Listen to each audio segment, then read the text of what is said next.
जय हिंद दोस्तों, नमस्कार। एक बार फिर से आप सभी का बहुत बहुत स्वागत है सुप्रिया ऑनलाइन क्लासेस पे। तो चलिए आज हम लोगों को क्लास 10th का जो एनसीईआरटी बुक है आप लोग के पास भी होगा, आप मिला सकते हैं। ये हमारा 12.2 शुरू होगा। ठीक है, क्या होगा? 12.2 एक्सरसाइज 12.2 यानी 12.2। ठीक है, हिंदी मीडियम से क्वेश्चन को आप एक बार स्क्रीन पे ध्यान से देख सकते हैं।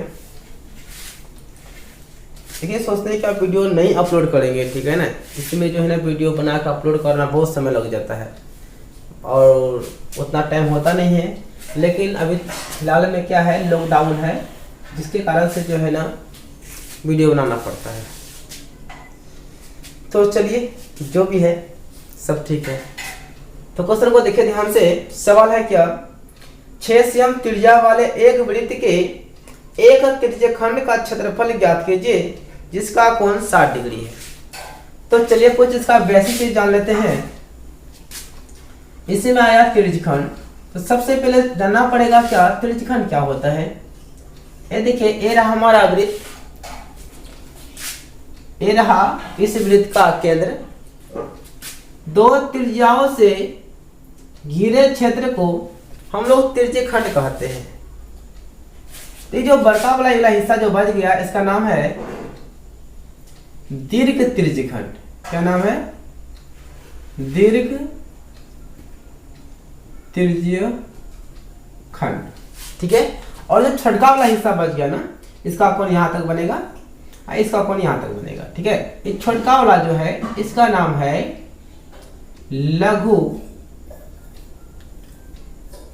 त्रिज्यखंड। ठीक है, जो बड़ा वाला भाग है उसका नाम है दीर्घ त्रिज्यखंड, जो छोटा वाला भाग है उसका नाम है लघु त्रिज्यखंड। ठीक है, उसी में जो है ना एक हमारा आता है जीवा द्वारा। ठीक है ना, जीवा द्वारा बने हुए भाग को, जीवा जो है ना, यह जीवा हमारा ए और बी हमारा क्या है, जीवा है। यह जीवा जो है ना यहाँ पे एक क्षेत्र बनाता है और एक इला बड़ा वाला क्षेत्र बनता है। ठीक है ना, तो ये छोटका क्षेत्र जो बनता है इसका नाम है लघु वृत्तखंड। क्या नाम है? लघु वृत्तखंड।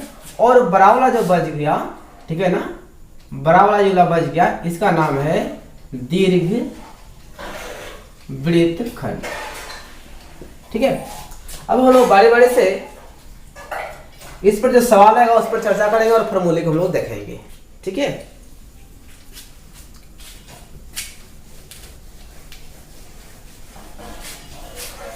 अब क्वेश्चन को ध्यान से देखिए। आप एनसीईआरटी बुक को निकाल भी सकते हैं, आपके पास अगर बुक होगा तो। सवाल है, 6 सेमी त्रिज्या वाले एक वृत्त के एक त्रिज्यखंड का क्षेत्रफल ज्ञात कीजिए जिसका कोण 60 डिग्री है। देखिए ध्यान से, ये रहा आपका कोई वृत्त हो गया और त्रिज्यखंड बोला है, तो त्रिज्या से घिरे हुए खंड को क्या बोलते हैं? त्रिज्यखंड कहते हैं। इसका क्या हो गया? ओ केंद्र हो गया, इसका नाम दिए ए, इसका नाम दिए बी। यहाँ पर जो कोण बनता है इसको हम लोग क्या बोलते हैं? थीटा कहते हैं। और ई वाला हमारा क्या कहलाता है? रेडियस, यानी कि त्रिज्या। त्रिज्या कितना दिया जी? त्रिज्या दिया 6 सेंटीमीटर। बस एक ही को लिखिए, कोई दिक्कत नहीं। त्रिज्या आपस में क्या होती है? बराबर होती है। अब जब इसे सॉल्व करेंगे तो हम लोग लिखेंगे क्या? दिया गया है। क्या क्या दिया गया इसको आप आसानी से लिख लीजिए आराम से। तो दिया गया त्रिज्या कितना? 6 सेंटीमीटर। और यहाँ पे कोण दिया गया, यानी थीटा का वैल्यू कितना दिया गया? 60 डिग्री दिया गया है। तो हमें निकालना है त्रिज्यखंड का क्षेत्रफल। तो क्या लिखेंगे? त्रिज्यखंड का क्षेत्रफल। ठीक है, त्रिज्यखंड का क्षेत्रफल का फॉर्मूला होता है आपका थीटा बटे 360 पाई आर स्क्वायर। ठीक है, तो चलिए थीटा का वैल्यू आपका 60 है बटे 360 गुना पाई का मान जब तक नहीं बोलेगा तब तक हम लोग 22/7 ही लेंगे। अगर आपका प्रश्न में पाई का मान दिया रहेगा तो हम उसी का यूज करेंगे। इस प्रश्न में आपका पाई का मान नहीं बोला है, जब तक पाई का मान कोई अदर नहीं दे देगा तब हम लोग 22/7 ही यूज करेंगे। ठीक है, और आर स्क्वायर, आर का वैल्यू 6 है तो 6 का स्क्वायर कर दीजिए, या फिर स्क्वायर है तो इसको डायरेक्ट आप 2 बार भी लिख सकते हो, कोई दिक्कत नहीं है। 6 एकम 6, 6 4 का 36, यानी 60 एकम 60, 60 6 का 360 आपका हो गया। फिर यहाँ से 6 से 6 एकम 6, 6 एकम 6, तो क्या हो गया आपका, आपका बच गया 22 गुना 6, अब बटे क्या बच गया आपका 7 बच गया। तो 22 6 का आपका हो जाएगा 132 बटे 7 सेंटीमीटर स्क्वायर, आपका त्रिज्यखंड का क्षेत्रफल हाजिर है।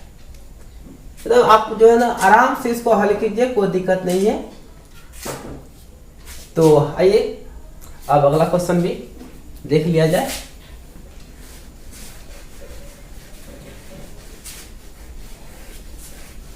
आप साथ में एनसीईआरटी बुक को रखिएगा, बहुत ही बेटर होगा, बहुत ही अच्छा होगा आपके लिए, ठीक है। आइए क्वेश्चन नंबर 2।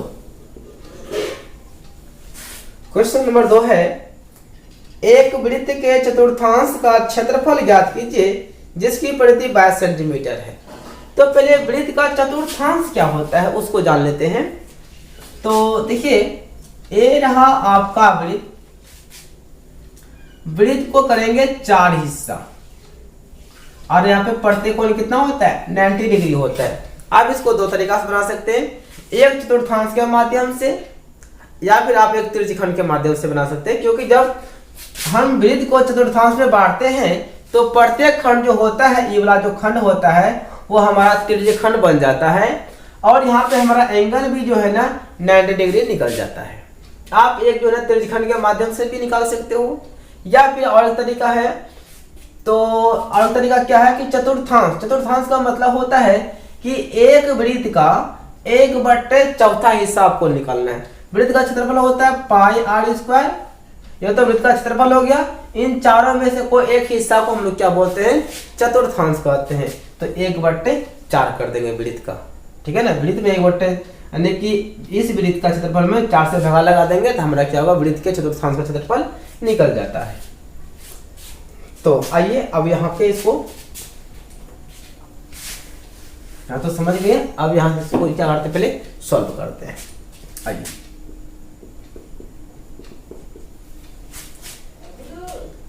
चलिए, ये रहा आपका वृत्त, और ये हम कर दें वृत्त को चतुर्थांश में बांट दिए, ठीक है ना। कोई एक हिस्सा का आप छाया से कर दीजिए, नहीं भी करेंगे चलेगा, कोई दिक्कत नहीं, ठीक है। अब क्या दिया गया है, सवाल है एक वृत्त के चतुर्थांश का क्षेत्रफल ज्ञात कीजिए जिसकी परिधि 22 सेंटीमीटर। इसका जो परिधि है ना चतुर्थांश का वो 22 सेंटीमीटर है। वृत्त की परिधि यह दिया गया है 22 सेंटीमीटर। तो पहले क्या करेंगे, कोई भी क्षेत्रफल निकालने के लिए, वृत्त के बारे में जानने के लिए हम लोग को त्रिज्या चाहिए। तो त्रिज्या यहां से निकल जाएगा। तो वृत्त की जो परिधि होती है उसका फॉर्मूला होता है 2πr, इधर 22 सेंटीमीटर, 2 इंटू पाई का मान 22/7 गुना r बराबर 22। चलिए, तो r बराबर 22, तो इसको तरफ भेजेंगे, जो नीचे है वो चल जाएगा ऊपर, और जो ऊपर में है 2 और 22 वो आ जाएगा नीचे। 22 एक बार में कैंसिल हो गया, तो इसलिए हमारा रेडियस कितना आ गया 7/2 सेंटीमीटर। ये हमारा क्या हो गया, वृत्त की त्रिज्या निकल गई, ठीक है। अब निकाल लेते हैं, जब त्रिज्या निकल गया तो सब काम तो हो ही गया। अब निकाल लेते हैं वृत्त के चतुर्थांश का क्षेत्रफल। क्या निकालेंगे, वृत्त के चतुर्थांश का क्षेत्रफल, यह होगा फॉर्मूला आपका 1/4 पाई आर स्क्वायर। क्या हुआ, 1/4 पाई आर स्क्वायर, 1/4 पाई का मान 22/7 गुना आर स्क्वायर, आर का वैल्यू आपका 7/2। तो लिखेंगे 7/2, 2 बार लिख दीजिए, क्योंकि आर का पावर 2 है तो आर का वैल्यू 2 बार लिखना है। चलिए, 7 एक बार में कैंसिल हो गया, 11 दूनी 22, अब हो गया 11 गुना 7 बच गया, और आपका नीचे 4 गुना 2। एक बार आप ऐसे लिख दीजिएगा डिटेल में। आप चाहे तो यहाँ से भी हम लोग गुना कर सकते हैं, ठीक है ना, इसमें कोई दिक्कत नहीं है। जब आप एक बार लिख देंगे ना थोड़ा फ्रेश हो जाता है। 1177 बटे 4 दूनी आपका हो जाएगा 8 सेंटीमीटर स्क्वायर। ये आपका जो क्या हो गया क्षेत्रफल निकल गया वृत्त के चतुर्थांश का, ठीक है। बिल्कुल आप सभी जो है ना एक बुक में इसको आप फिर कॉपी कर लीजिएगा, क्योंकि जब लॉकडाउन है अभी तो कोचिंग वगैरह बंद है। अपने ऑफलाइन वालों के लिए जो ऑनलाइन देखते हैं उसके लिए भी हमको वीडियो बनाना पड़ेगा, ठीक है ना। तो हम जो है ना पूरा कंप्लीट कर देंगे आपके कोर्स को, टेंशन मत लीजिएगा, ठीक है ना जी। चलिए नेक्स्ट।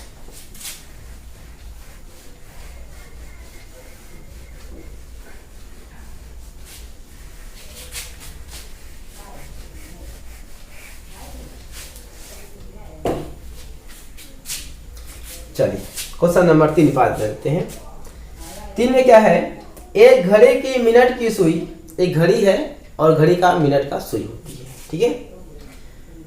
और मिनट की सुई की लंबाई 14 सेंटीमीटर है। इस सुई द्वारा 5 मिनट में रचित क्षेत्रफल ज्ञात कीजिए। तो चलिए पहले सब कुछ बेसिक चीज सीख लेते हैं। यहाँ पे मिनट की सुई दी हुई है, तो पहले बता दो आप सभी को कि घड़ी जो है, ये देखिए यहाँ 12 होता है, यहाँ 6, यहाँ 3 और यहाँ पे 9। कोई दिक्कत नहीं, बाहर अंदर है उसमें कोई दिक्कत नहीं है। तो देखिए घड़ी जो है ना, ठीक है ना, घंटी की जो सुई है, सॉरी मिनट की जो सुई है, मिनट की सुई, ठीक है ना, एक बार इधर से एंटी क्लॉकवाइज इधर से एक बार चक्कर लगा के 12 पे आती है, तो उसका कितना पड़ता है 1 घंटा। यानी कि 60 मिनट में कितना होता है आपका 1 घंटा पड़ता है। 60 मिनट में 1 घंटा। तो एक बार जो घड़ी का सुई चक्कर लगाती है इस तरह से, एक बार चक्कर जो लगाती है, एक वृत्त का चक्कर लगाती है, और वृत्त के केंद्र पर जो कोण बनता है वह 360 डिग्री का बनता है। इसका मतलब हुआ कि मिनट की सुई 60 मिनट में 360 का कोण बनाती है, क्योंकि मिनट की सुई एक बार घूमती है तो वह 60 मिनट तय करती है, मतलब 60 मिनट मतलब समय लेती है वो, तब ना 1 घंटा पूरता है। और एक चक्कर लगाने का मतलब क्या हुआ, यहाँ पे केंद्र पे 360 डिग्री का कोण बनाना होता है। कहने का मतलब हुआ कि 1 घंटा में, 1 घंटा बोले या फिर 60 मिनट बोलिए, ठीक है ना। तो 1 घंटा में मिनट की सुई 360 डिग्री का कोण बनाती है। तो निकाल लेते हैं कि 1 मिनट में, देखिए 60 मिनट में कितना कोण बनाया 360, तो 1 मिनट में कितना कोण बनाएगा 360 बटे 60, कैंसिल हो गया, 6 के 36। यानी कि कहने का मतलब हुआ कि मिनट की सुई जो है ना, मिनट की सुई 1 मिनट में 6 डिग्री का कोण बनाती है। आगे बस समझ में, ये 6 कहां से आया, या देखिए 60 मिनट में कितना कोण बनाएगा 360 का कोण बनाएगा। तो 1 मिनट में कितना बनाएगा 360 बटे वही 60। तो 1 मिनट में मिनट की सुई 6 डिग्री का कोण बनाया, और वही चीज को जो है ना हम यहाँ पे लिख भी दिए हैं कि मिनट की सुई 1 मिनट में 6 डिग्री का कोण बनाती है। तो बताइए सिंपल सी बात है, अगर मिनट की सुई 1 मिनट में 6 डिग्री कोण बनाएगी, तो बताइए कि 2 मिनट में कितना कोण बनाएगी, तो बोलेंगे सर छोड़ नहीं 12 डिग्री कोण बनाएगी। तो बताइए तो 5 मिनट में कितना कोण बनाएगी, तो 1 मिनट में 6 डिग्री और 6 मिनट में 6 पंचे 30 डिग्री कोण बनाएगी, ठीक है ना। मुझे उम्मीद है आप समझ गए होंगे कोण निकालने के लिए, ठीक है। चलिए अब सीधा हम लोग सवाल करते हैं। जो हम लोग का सवाल है उस पर आ जाते हैं और देखते हैं। सवाल क्या था जी, सवाल है 3 नंबर में, गौर से देखिएगा। 1 मिनट की, एक घड़ी की मिनट की सुई जिसकी लंबाई 14 सेंटीमीटर है, यानी कि यहाँ पे लिखिए मिनट की सुई की लंबाई, वह कितना दिया गया है 14 सेंटीमीटर। यानी घड़ी के मिनट की सुई की लंबाई कितनी है 14 सेंटीमीटर। तो इसलिए ना हम लोग बोल सकते हैं कि त्रिज्या यानी कि रेडियस कितना हो जाएगा वही 14 सेंटीमीटर। ये ना हो गया आपका मिनट की सुई ही जो है ना आपका त्रिज्या हो जाएगा। और इसमें चीज दिया गया है कि 5 मिनट में है, देखिए फिगर नहीं बनाएंगे चलेगा, आपको हम बना के समझा देते हैं। यहाँ पे मिनट की सुई थी मान लिया जाए, ठीक है ना, ए पे थी, और 5 मिनट के बाद वही सुई जो है ना यहाँ पे आ गई, यानी कि यहाँ पे बी बिंदु पे आ गया। तो यहाँ पे वह जो क्षेत्र जो छेका है, जो क्षेत्र का निर्माण क्या है यही निकालना है। तो वह जो है ना 5 मिनट में, कितना मिनट में 1 से लेकर 5 मिनट में वह इतना दूरी तय किया। तो यहाँ पे कोण बन गया कितना थीटा बन गया ना। तो यहाँ पे लिख सकते हैं हम लोग, चूंकि हम लोग जानते हैं ना कि 1 मिनट बराबर कितना डिग्री 6 डिग्री, और यहाँ पे मिनट की सुई जो है ना 5 मिनट तक चली है। कितना मिनट तक 5 मिनट तक। इसका मतलब हुआ कि 5 मिनट में वह कितना कोण बना सकता है। तो हम लोग जानते हैं कि 1 मिनट में मिनट की सुई 6 डिग्री का कोण बनाती है। तो बताइए कि 5 मिनट में वह कितना कोण बनाएगी। 1 मिनट में 6 डिग्री और 5 मिनट में 6 पंचे 30 डिग्री, यानी कि हमारा थीटा का वैल्यू कितना आ गया 30 डिग्री आ गया। तो यहाँ से हमारे पास त्रिज्या भी है और थीटा का वैल्यू भी मालूम है। तो क्या निकालेंगे, तो निकालना है कि 5 मिनट में मिनट की सुई द्वारा रचित क्षेत्रफल बराबर, देखिए 5 मिनट में जो वो क्षेत्रफल रचेगा इसका मतलब हुआ त्रिज्यखंड ही तो हो गया ना। बराबर हम लोग को निकाल लेना है, इसका मतलब हुआ कि त्रिज्यखंड का क्षेत्रफल मांग रहा है, जो कि फॉर्मूला होता है थीटा बटे 360 पाई आर स्क्वायर। और थीटा का वैल्यू निकल चुका है 30 बटे 360, पाई का मान 22/7। क्या बोला पाई का मान जी, नहीं बोला है तो ठीक है। और आर कितना है 14, तो लिखिए 14 गुना 14 दोबारा लिख सकते हैं क्योंकि पावर 2 है। 0 0 कैंसिल, 3 एकम 3, 12 तिया 36, 7 एकम 7, 7 दूनी 14, 2 एकम 2, 2 6 के 12, 2 तिया 6, 11 दूनी 22 हो गया। तो चलिए दिखाई पड़ रहा है, यहाँ पे हम लिख देते हैं। हाँ बच गया आपका 11 गुना 14, नीचे बच गया आपका 3। चलिए 14 एकम 14, 14 एक 15 बटे 3 सेंटीमीटर स्क्वायर आपका हो जाएगा 154 बटे 3 सेंटीमीटर स्क्वायर आपका आंसर निकल जाएगा। ठीक है, तो चलिए आज के लिए इतना ही। कल हम लोग आएंगे लघु वृत्तखंड दीर्घ वृत्तखंड में, और पहले उस पर जो है ना अच्छी तरह से चर्चा भी कर लेंगे, उसके बाद फिर हम लोग क्लास को शुरू करेंगे। ठीक है ना, कोई भी समस्या हो तो आप सभी जो है ना कमेंट बॉक्स में जो है ना अपना कमेंट्स बता सकते हैं, बोल सकते हैं, पूछ सकते हैं अपना क्वेश्चन। जैसे आपका एनसीईआरटी बुक है, जो भी सवाल आगे पीछे जो भी पूछना है आप क्वेश्चन नंबर बोल दीजिएगा आप, तो अगले वीडियो में आकर जो है ना आपको पहले उसी क्वेश्चन को सॉल्व कर देंगे। बाकी बात ऑब्जेक्टिव का क्लास आपका जो है ना रात में 8 बजे चलता ही रहता है और चलता ही रहेगा। तो आपको जो है ना सब्जेक्टिव का वीडियो अपलोड कर देंगे और ऑब्जेक्टिव आपको हम लाइव क्लास में पढ़ा देंगे मैथ का, यानी आपका मैथ का टेंशन हम खत्म कर देंगे। उसके बाद रहा और विषय का, तो आपका फिजिक्स तो चल ही रहा है, फिजिक्स से खत्म होगा तो उसके बाद हम लोग केमिस्ट्री में आ जाएंगे, बायोलॉजी बाद में देखेंगे। ठीक है, आज के लिए इतना ही। All the best, bye bye, thank you.